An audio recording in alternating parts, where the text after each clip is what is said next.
Hi guys, this is Vijay and welcome to my YouTube channel English with Vijay. So guys, in today's video we are going to discuss about the chapter relative pronoun, the second part of our pronoun. In the previous video we have discussed about the first chapter, first part of our pronoun, that is called personal pronoun. So we have discussed about personal pronoun, their case, subjective, objective, nominative and their use. It's not I, मैं means मुझे, it's not always मी। ठीक है, तो आज की जो video उसके अंदर हम अध्ययन करने वाले हैं रिलेटिव प्रोनाउन के बारे में। रिलेटिव प्रोनाउन, तो सबसे पहले शुरू करते हैं इसके नाम से ही। तो रिलेटिव वर्ड हम सबने सुना, रिलेटिव यानी क्या होता है, हम बोलते हैं ना घर पे कोई भी गेस्ट आते हैं कि रिलेटिव्स आए हैं, यानी रिश्तेदार। ठीक है, अब चलो प्रोनाउन में कौन से रिश्तेदार होते हैं पता लगाते हैं। रिलेटिव, अब इसके खुद के वर्ड के अंदर छिपा हुआ है रिलेट करना, यानी किसी भी चीज से। अब रिलेट करना, किस चीज से रिलेट करेंगे, ऑब्वियसली प्रोनाउन है तो किससे रिलेट करेंगे, नाउन से। ऑब्वियसली जब प्रोनाउन है तो किससे रिलेट करेंगे, नाउन से। रिलेटिव प्रोनाउन यानी ऐसे प्रोनाउंस, ऐसे वर्ड जो किसी नाउन को रिलेट करते हैं। ठीक है, यानी किसी नाउन के साथ में रिलेशन बताते हैं, संबंध बताते हैं, तो वो सारे प्रोनाउन हमारे कहलाते हैं रिलेटिव प्रोनाउन। दोबारा सुन लो, आई रिपीट, रिलेटिव, रिलेशन। ठीक है, रिलेट करना यानी ऐसे वर्ड्स जो किसी नाउन से हमें रिलेट करते हैं, उसको हम कहते हैं रिलेटिव प्रोनाउन। वे प्रोनाउन जो अपने पहले प्रयुक्त, यानी ऐसे प्रोनाउन जो अपने से पहले प्रयुक्त नाउन या नाउन इक्विवेलेंट, नाउन इक्विवेलेंट कौन से होता है, वो वर्ड्स जो प्रोनाउन बनते हैं। ठीक है, नाउन को इक्विवेलेंट करके प्रोनाउन बनते हैं, यानी ऐसे प्रोनाउन जो अपने से पहले प्रयुक्त नाउन या नाउन इक्विवेलेंट वर्ड से संबंध बताते हैं। ठीक है, नाउन से रिलेशन बताएंगे और क्या करेंगे, तथा दो सेंटेंस को जोड़ने का कार्य करते हैं। संबंध बताएंगे वो तो ठीक है, उसके अलावा दो सेंटेंस है उसको जोड़ने का काम करते हैं, वो कहलाते हैं हमारे रिलेटिव प्रोनाउन। अब जो दो सेंटेंस है उसको जोड़ने का काम तो कंजंक्शन भी करते हैं हमारे, यानी जो कंजंक्शन है उनका मेन यूज क्या होता है, वही तो यही तो करते हैं, दो वर्ड्स को, दो फ्रेज को, दो क्लोज को या फिर दो सेंटेंस उनको ऐड करने का काम करते हैं। जी हाँ, बिल्कुल ठीक उसी प्रकार से रिलेटिव प्रोनाउन है वो क्या करते हैं, अपने से पहले यानी खुद से पहले जो नाउन आएगा उसका, ठीक है, जो अदर पार्ट्स है उनके साथ में रिलेशन है वो बताता है, यानी सेंटेंस के अदर पार्ट है उनके साथ में रिलेशन बताता है, और ये दो सेंटेंस को ऐड करने का काम करते हैं। इस वजह से इसको कनेक्टिव प्रोनाउन भी कहा जाता है। आई रिपीट, दोबारा सुन लो, वे प्रोनाउन जो अपने पहले प्रयुक्त नाउन, ठीक है, जो अपने से पहले वर्ड आएगा नाउन, उसका जो हमारे सेंटेंस के अदर पार्ट्स हैं उनके साथ में रिलेशन बताते हैं, रिलेटिव प्रोनाउन कहलाते हैं, और ये दो सेंटेंस को ऐड करने का काम कर सकते हैं। इस वजह से इसको कनेक्टिव प्रोनाउन भी कहा जाता है, और ये एज ए कंजंक्शन बिहेव करते हैं। ठीक है, एग्जाम्पल, सबसे पहले क्या दिया हुआ है, दी पेन, फिर इसको एक बार छोड़ दो आप, my father gave right well, यानी दी पेन, वह पेन, माई फादर गेव, मेरे पिताजी ने दिया, राइट वेल, अच्छा लिखता है। अब यहाँ पर जो हमने वर्ड यूज किया दैट, अब दैट भी कंजंक्शन है हमारा, that as a conjunction behave करते हैं, बट दैट है वो रिलेटिव प्रोनाउन भी है, क्योंकि काम वहां पर भी यही कर रहा है दैट, इसको आप कंजंक्शन भी बोल सकते हो। दैट दी पेन यानी वह पेन, दैट जो माई फादर गेव, मेरे पिताजी ने दिया, राइट वेल, अच्छी तरीके से लिखता है। तो यहाँ पर जो ये वर्ड आया है दैट, ये इन दोनों पार्ट्स को ऐड कर रहा है, यानी दैट से पहले का जो पार्ट है उसको ऐड कर रहा है, और जो दैट के अदर पार्ट है उन दोनों को ऐड कर रहा है, तो एज ए कंजंक्शन बिहेव करते हैं और इनको रिलेटिव प्रोनाउन बोला जाता है। अब यहाँ पर वर्ड क्या है, दी पेन, नाउन है, पेन है वो क्या है, नाउन है। अब यहाँ पर वर्ड हमने यूज किया दैट, दैट क्या है हमारा, प्रोनाउन है, और प्रोनाउन किसको बोलते हैं, the word that replace a noun, यानी the word that's used in place of a noun या रिप्लेस ऑफ ए नाउन, उनको हम बोलते हैं प्रोनाउन। तो यहाँ पर ये दैट है वो क्या कर रहा है, पेन के स्थान पे यूज है, यानी दी पेन दैट जो माई फादर गेव, मेरे पिताजी ने दिया, राइट वेल, अच्छी तरीके से चलता है। इसकी परिभाषा क्या थी, प्रोनाउन जो अपने पहले प्रयुक्त होने वाले नाउन, तो दैट से पहले क्या प्रयुक्त हुआ, दी पेन नाउन है, उनका क्या करते हैं, संबंध बताते हैं, संबंध बताते हैं। अब ये किसके संबंध बता रहा है, दैट है पेन से, और इनका संबंध है वो जो अदर पार्ट्स है सेंटेंस का उसके साथ में इनको ऐड भी कर रहा है, इस वजह से इसको रिलेटिव प्रोनाउन बोला जाता है। दैट को हमने पढ़ा है as a conjunction, but that relative pronoun भी है। तो इतना कॉन्सेप्ट क्लियर हुआ। नेक्स्ट एग्जाम्पल हमारा दिस इज द हाउस, यानी यह वह घर है, विच मेड ऑफ मार्बल्स। एक बार यदि आप इस विच को छोड़ दो तो इन दोनों सेंटेंस का आप कोई भी मीनिंग नहीं निकाल पाओगे। दिस इज द हाउस, यह वह घर है, मेड ऑफ मार्बल्स, मार्बल से बना है। क्या बना है मार्बल से? विच, जो। ठीक है, दिस इज द हाउस, यह वह घर है, विच जो मेड ऑफ मार्बल्स, मार्बल से भी बना हुआ। यहाँ पर विच के स्थान पर आप दैट का यूज भी कर सकते हो, दैट मेड ऑफ मार्बल्स। तो दैट का एडवांस यूज है वो क्या है, वो हम इसके बाद में फर्दर आगे पढ़ेंगे। फिलहाल क्या है, दिस इज दी हाउस, यह वह घर है, विच मेड ऑफ मार्बल्स, जो कि मार्बल से बना हुआ है। यहाँ पर जो विच है वो किसके लिए प्रयुक्त हुआ है? दी हाउस के लिए। विच से पहले वर्ड क्या है? हाउस, नाउन है, उसके लिए क्या प्रयुक्त हो गया? Which made of marbles. अब विच नॉन लिविंग थिंग्स है या फिर एनिमल्स के लिए यूज करते हैं, इस वजह से यहाँ गया विच। तो आई होप इतना कॉन्सेप्ट आपको क्लियर हुआ होगा। फिलहाल की रिलेटिव प्रोनाउन है वो बोलते किसको है, इसके खुद के मीनिंग के अंदर छुपा हुआ है। रिलेटिव यानी रिलेशन, ऐसे प्रोनाउन यानी ऐसे वर्ड प्रोनाउन जो अपने से पहले आए नाउन के साथ में रिलेशन बताते हैं, सेंटेंस के जो अदर पार्ट है उनका, और दो सेंटेंस को ऐड करने का काम करते हैं, वो रिलेटिव प्रोनाउन कहलाते हैं, और इस वजह से इसको कनेक्टिव प्रोनाउन भी बोलते हैं। सबसे पहला रिलेटिव प्रोनाउन है हमारा हु। ठीक है, हु का प्रयोग सबऑर्डिनेट क्लॉज के सब्जेक्ट के रूप में होता है। काम ही हु भी यही करेगा, रिलेशन बताएगा। ठीक है, बट फर्क क्या है, जैसे हमने पर्सनल प्रोनाउन पढ़े थे उसके अंदर केस होते थे ना हमारे, आई, माई, मी, सब्जेक्टिव, ऑब्जेक्टिव, पजेसिव, 3 केस होते थे।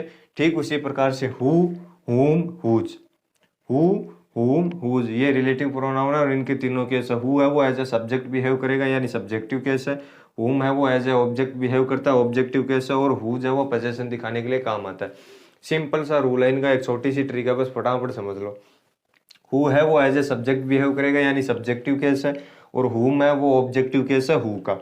ठीक है, और जो हुज है वो है पजेसिव केस यानी पोजेशन दिखाने का काम करता है। तो हु का प्रयोग है सबऑर्डिनेट क्लॉज के सब्जेक्ट के रूप में करते हैं। ठीक है, यानी subjective case, as a subject behave करता है हु। एग्जाम्पल क्या है, आई मेट वीना, रिलेशन ये भी बताएंगे, रिलेटिव प्रोनाउन है ऑब्वियसली रिलेशन बताएंगे, और ये इंट्रोगेटिव प्रोनाउन भी है। दोनों के अंदर फर्क क्या है वो जब हम इंट्रोगेटिव करेंगे तब फटाफट रिवीजन कर लेंगे इसका, कि वहां पर हु है वो रिलेटिव प्रोनाउन था, यहाँ पर हु है वो इंट्रोगेटिव कैसे बन गया। ठीक उसी प्रकार से हुज है, हुम है, और रिलेटिव भी प्रोनाउन भी होते हैं हमारे, और इंट्रोगेटिव प्रोनाउन होते हैं, बस इनके यूज के अकॉर्डिंग यानी सिचुएशन के अकॉर्डिंग ये relative pronoun as a relative pronoun भी बिहेव कर लेते हैं, और एज ए इंट्रोगेटिव प्रोनाउन भी बिहेव कर लेते हैं। तो हु का प्रयोग है वो सबऑर्डिनेट क्लॉज के सब्जेक्ट के रूप में होता है, और सब्जेक्टिव केस है हु। तो सेंटेंस क्या है, आई मेट वीना। ठीक है, I met Veena, who was returning from school. अब यहाँ पर वीना है, उसके लिए प्रोनाउन क्या यूज हुआ है, who, was returning from school, यानी मैं मीना से मिला जो स्कूल से लौट रही थी। अब यहाँ पर जो हु है वो किसको डिफाइन कर रहा है, मीना को। ये जो हु है वो किसको रिप्लेस कर रहा है, वीना को, यानी दोबारा यहाँ पर वीना लिखना ना पड़े, Veena was returning from school, इस वजह से हमने यहाँ पर प्रोनाउन यूज कर लिया हु। और इस हु का हिंदी मतलब है यहाँ पर जो, यानी जो स्कूल से लौट रही थी। अब एज ए सब्जेक्ट बिहेव कर रहा है, ये क्या है, सबऑर्डिनेट क्लॉज आपकी, who was returning from school, यहाँ से यहाँ तक ये क्या है, एक सबऑर्डिनेट क्लॉज है, और ये जो हु है वो क्या बिहेव कर रहा है, एज ए सब्जेक्ट। क्यों, आई मेट वीना, मैं वीना से मिली, who was returning from the school. अब इस पार्ट के अंदर सब्जेक्ट क्या है, ये जो सबऑर्डिनेट क्लॉज है हमारी, इसके अंदर सब्जेक्ट क्या है, obviously who was returning from school, जो कि स्कूल से लौट रही थी। यहाँ पर सब्जेक्ट मीना नहीं है, यहाँ पर सब्जेक्ट आई है। ठीक है, मीना यहाँ पर क्या है, ऑब्जेक्ट है, सब्जेक्ट आई है, यहाँ पर मीना क्या है, ऑब्जेक्ट। बट जो नेक्स्ट पार्ट है हमारा, यानी जो सबऑर्डिनेट क्लॉज है, उसके अंदर हु क्या है, एज ए सब्जेक्टिव केस लगते हैं, तो हु है वो एज ए सब्जेक्ट बिहेव करता है। इस पार्ट को यदि आप छोड़ दो, यहाँ से समझोगे तो इसके अंदर जो हु है वो डेफिनेटली आपके सब्जेक्ट है। Who was returning from the school, subject, verb, helping verb, main verb, और पीछे object, subject, helping verb, main verb. तो यहाँ पर हु है वो एज ए सब्जेक्ट बिहेव कर रहा है, और सब्जेक्टिव केस है, इस वजह से हम हु को रिलेटिव प्रोनाउन है वो बोलते हैं। हु का मेन यूज यही है, हु का प्रयोग सबऑर्डिनेट क्लोज के सब्जेक्ट के रूप में होता है। वहीं यदि इसी सेंटेंस को हमें यहाँ पर ऑब्जेक्टिव केस लगाना पड़ता, जैसे आई के स्थान पे हम मी लिखते थे ना, एज ए ऑब्जेक्ट लिखना पड़ता तब मी लिखते थे, एज ए सब्जेक्ट लिखना पड़ता तब आई लिखते थे, और पोजेशन दिखाना होता था तब माई या माइन यूज करते थे। ठीक उसी प्रकार से हु, हुज और हुम, इन तीनों का सेम ही कंडीशन है। एज ए सब्जेक्ट बिहेव कराना है तो हु का यूज करेंगे, एज ए ऑब्जेक्ट बिहेव कराना है तो हुम का यूज करेंगे, और जब पोजेशन दिखाना है वहां पर हम यूज करेंगे हुज का। पहला एग्जांपल क्या था, आई मेट मीना, यानी मैं वीना से मिला। अब यहाँ पर मीना ऑब्जेक्ट जरूर है, बट हु है वो रिलेशन किससे बता रहा है, मीना से। रिलेटिव प्रोनाउन है, क्या काम क्या करेंगे, रिलेशन बता देगा। किससे रिलेट कर रहा है, वीना से। जो हु है वो किसको रिलेट कर रहा है, वीना को। यानी जो who was returning from school, school से लौट रही थी, कौन लौट रही थी, हु। जो के स्थान पे वर्ड क्या आएगा, विना। अब यहाँ पर जो विना है उसका रेपिटेशन रोकने के लिए हमने वर्ड यूज किया है हु, और हु हमारा क्या है, प्रोनाउन है। कौन सा प्रोनाउन है, रिलेटिव प्रोनाउन। नेक्स्ट एग्जांपल है हमारा, this is the boy, this is the boy who works hard, जो कठिन मेहनत करता है। अब इसके अंदर सब्जेक्ट क्या है, this, verb is the boy, यहाँ पर क्या है, ऑब्जेक्ट। ठीक है, हु वर्क्स हार्ड। अब इस सेंटेंस को यदि आप इस क्लोज को इतना पढ़ोगे, हु वर्क्स हार्ड, तो यहाँ पर हु है वो क्या कर रहा है, एज ए सब्जेक्ट बिहेव कर रहा है। हु वर्क्स हार्ड, यानी जो कठिन मेहनत करता है। तो यहाँ पर जो हु है वो एज ए सब्जेक्ट बिहेव कर रहा है, और हु है वो रिलेट किससे कर रहा है, दी बॉय से। इसकी डेफिनेशन हमने यही तो पढ़ी थी, प्रोनाउन जो अपने पहले प्रयुक्त नाउन, अब हु से पहले क्या है, नाउन है दी बॉय, अपने पहले प्रयुक्त नाउन से संबंध बताते हैं। अब इससे साथ में दोनों का क्या बता रहा है, रिलेशन बता रहा है। ये जो हु है वो बॉय का रिलेशन बता रहा है। नेक्स्ट है हमारा हुम। हुम का प्रयोग सबऑर्डिनेट क्लोज में ऑब्जेक्ट के रूप में होता है। ठीक वही चीज जो हमने पर्सनल प्रोनाउन के अंदर पढ़ी थी, आई, मी, वी, अस। यू के तो दोनों सेम होते हैं, सब्जेक्टिव ऑब्जेक्टिव, ही, हिम, सी, हर, दे। ठीक उसी प्रकार से हु है वो एज ए सब्जेक्ट बिहेव करता है, सब्जेक्टिव केस है, और हुम है वो एज ए ऑब्जेक्ट बिहेव करता है, ऑब्जेक्टिव केस है। बाकी सेम। एग्जाम्पल क्या है, हुम का प्रयोग सबऑर्डिनेट क्लोज में सब्जेक्ट ऑब्जेक्ट के रूप में होता है, इस वजह से ये ऑब्जेक्टिव केस है। एग्जाम्पल है हमारा पहला, आई मेट विना, सेम यही चीज है, आई मेट विना। यहाँ पर हु लगा था, यहाँ पर क्या लगा है, हुम, और ये जो हुम है अब ये यहाँ पर सब्जेक्ट नहीं है, क्या है, एज ए ऑब्जेक्ट बिहेव कर रहा है। क्यों, क्योंकि सब्जेक्ट क्या है इसके अंदर, दे। सब्जेक्ट क्या है इस सेंटेंस के अंदर, दे, सब्जेक्ट वर्ब। ठीक है, सब्जेक्ट क्या है इस सेंटेंस के अंदर, दे, बट हुम है, हुम ये क्या है इस सेंटेंस का, ऑब्जेक्ट है, यानी एज ए ऑब्जेक्ट बिहेव कर रहा है, इस वजह से इसका ऑब्जेक्टिव केस लगा। और ये रिलेट किससे कर रहा है, हुम भी विना से। आई मेट विना, यानी मैं विना से मिला, हुम दे वर गिविंग प्राइज, जिसको वे प्राइज दे रहे थे। किसको दे रहे थे, मीना को। यहाँ पर मीना कोई भी काम नहीं कर रही। सब्जेक्ट की हमने क्या परिभाषा पढ़ी थी, या तो जो डूअर है हमारा, यानी सेंटेंस के अंदर जो काम को करने वाला है वो सब्जेक्ट होता है, या फिर जिसके बारे में बात हो रही है। दूसरा पार्ट है वो हो जाएगा प्रेडिकेट। तो यहाँ पर मीना के बारे में बात नहीं हो रही, किन के बारे में हो रही है, काम को कौन कर रहा है, दे, यानी वे है वो क्या कर रहे हैं, प्राइज दे रहे हैं। काम कौन कर रहे हैं, दे, और मीना यहाँ पर क्या है, ऑब्जेक्ट। इस सेंटेंस का मीना यहाँ पर क्या है, ऑब्जेक्ट, और इस वजह से यहाँ पर ऑब्जेक्टिव केस आ गया हुम, जबकि यहाँ पर आया था हु, क्योंकि यहाँ पर स्कूल से लौटने का काम खुद मीना कर रही थी, यानी सब्जेक्ट मीना थी तो मीना के स्थान पे वर्ड आ गया हु। यहाँ पर मीना इस सेंटेंस के अंदर ऑब्जेक्ट है। हुम से लेके प्राइज तक ये एक क्लोज है, और इस क्लोज के अंदर जो मीना है वो एक ऑब्जेक्ट, और मीना के लिए वर्ड हमने यूज किया हुम। तो हुम डेफिनेटली हमारा रिलेटिव प्रोनाउन है। तो आई होप हु और हुम में आपको अंतर समझ में आएगा। यानी एज ए सब्जेक्ट यदि बिहेव कराना है तो हु लिखेंगे, एज ए ऑब्जेक्ट यदि हमें फिल करना पड़ेगा तो हम लिखेंगे हुम। ठीक उसी प्रकार से जैसे आई और मी का यूज करते थे। नेक्स्ट आपका हुम। हुम का प्रयोग पोजेशन दिखाने के लिए किया जाता है। पोजेशन यानी अधिकार, स्वामित्व। ठीक है, और ये हुम है वो पॉजेसिव केस है ऑब्वियसली, जैसे माई कार, माई हाउस। ठीक उसी प्रकार से whose car, whose house. Sentence क्या है, आई मेट विना, सेम वही चीज है, I met Vina whose father was dead, जिसके पिताजी मर चुके थे। अब ये हुज है वो किसके लिए आया है, मीना के लिए, यानी विनाज फादर।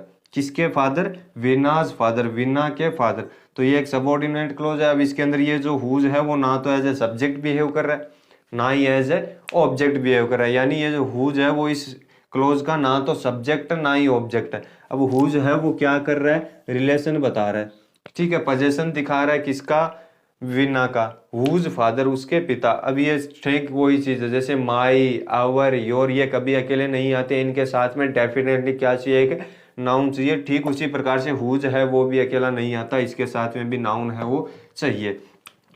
तो हुज फादर ये पूरा क्या है, सब्जेक्ट है, बट अकेला हुज है वो इस सेंटेंस का ना तो सब्जेक्ट बन सकता है ना ऑब्जेक्ट बन सकता है। यही चीज मैंने माई, आवर, योर इन सब में बताई थी कि आई है वो सेंटेंस के सब्जेक्ट बिहेव करते हैं, सब्जेक्टिव केस है।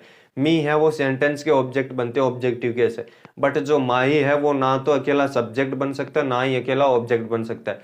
ठीक है, माई काम आता है पोजीशन दिखाने के लिए यानी अधिकार दिखाने के लिए, और माई के साथ में जैसे ही कोई नाउन आ जाएगा फिर माई और वो नाउन दोनों मिलके सेंटेंस का सब्जेक्ट भी बन सकते हैं और ऑब्जेक्ट भी बन सकते हैं, बट अकेला माई कुछ नहीं कर सकता।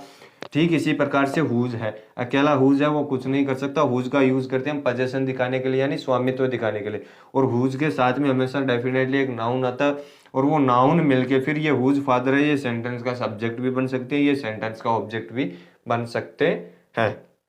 तो यहाँ पर ना तो हम हु लिख सकते ना ही यहाँ पर हुम लिख सकते, क्योंकि ना तो हम यहाँ इसको सब्जेक्ट बिहेव करा रहे हैं ना ही ऑब्जेक्ट। हमें क्या दिखाना है, पोजेशन दिखाना है फादर के साथ में, हुज फादर। और रिलेशन तो यह भी बता रहे हैं, यहाँ ये जो फादर है वो किसके फादर है, मीना के हुज फादर। रिलेशन बताने का काम करे, डेफिनेटली रिलेटिव प्रोनाउन है।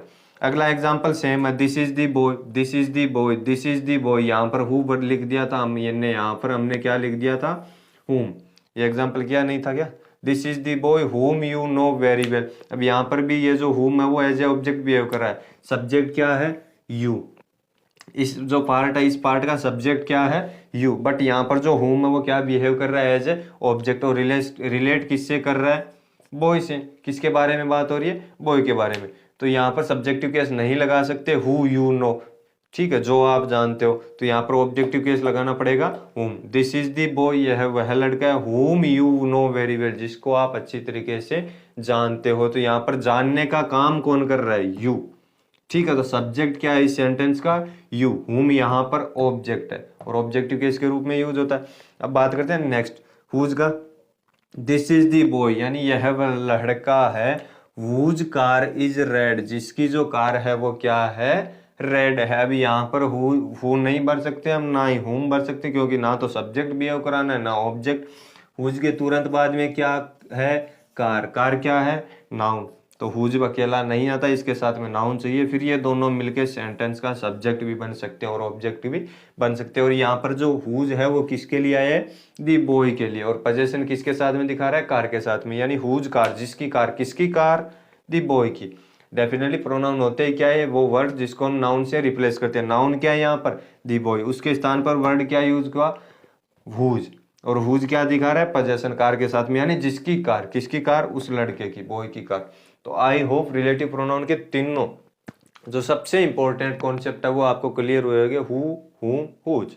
ठीक है, सब्जेक्टिव, ऑब्जेक्टिव और पॉजेसिव केस, जैसे आई, माई, मी के होता था, ठीक उसी प्रकार से आप याद रखोगे तो समझने में आसानी रहेगी।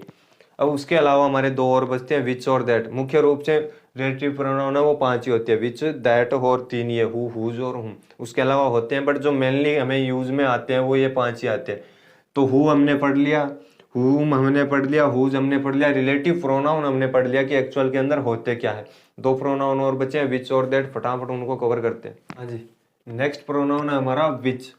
विच का जो यूज है वो कहाँ किया जाता है, विच का use animals and non living things, यानी जानवर तथा निर्जीव पदार्थों के लिए किया जाता है। ठीक है, जबकि जो हमने अभी तक 3 पढ़े थे, हु, हुम, हुज, हु, हुम, हुज, वो तीनों सब्जेक्टिव, ऑब्जेक्टिव और पॉजिटिव केस थे, बट उन तीनों का यूज है वो किया जाता था ह्यूमन बींग्स के लिए, यानी जो सिर्फ मनुष्य है उसके लिए हु, हुज और हुम है उसका यूज करते हैं।